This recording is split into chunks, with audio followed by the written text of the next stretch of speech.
Welcome back na naman dito sa aking channel. Panibagong video na naman tayo ngayon. May ibabahagi na naman ako sa inyo ngayon na simpleng gabay at simpleng pamamaraan. At ito ay makakatulong sa inyo, lalong-lalo na sa nagkamalabuan na magkarelasyon. At kung bago sa channel ko, ay huwag niyo pong kalimutang mag-subscribe at pindutin ang notification bell para palagi kayong updated sa mga bago kong videos. Miss mo na ba ang partner mo?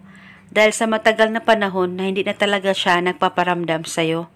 At araw-gabi mo siyang iniisip at araw-gabi mo siyang namimiss.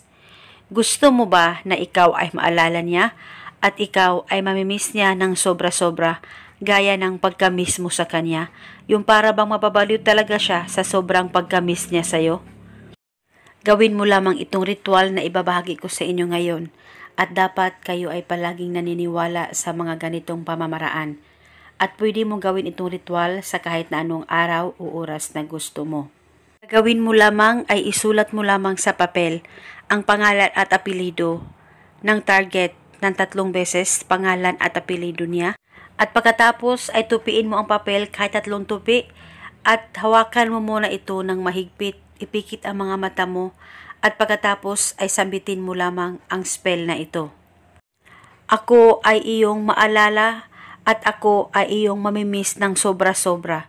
Sambitin mo lamang ito ng 3 beses. Dapat ikaw ay nakafocus at nakakonsentrate at dapat iisipin mo ang target bago mo sambitin ang ritual. At pagkatapos itago mo na itong ritual, pwede mo ito ilagay sa likod ng case ng cellphone mo o di kaya sa wallet mo o sa bulsa mo at dalhin mo ito kahit saan ka man magpunta. At pwede mo ito ilagay sa unan mo sa tuwing ikaw ay matutulog at paniguradong siya ay mababaliw sa sobrang pagkamiss niya sa'yo. At ito muna sa ngayon, maraming salamat po sa panunood. May God bless us all.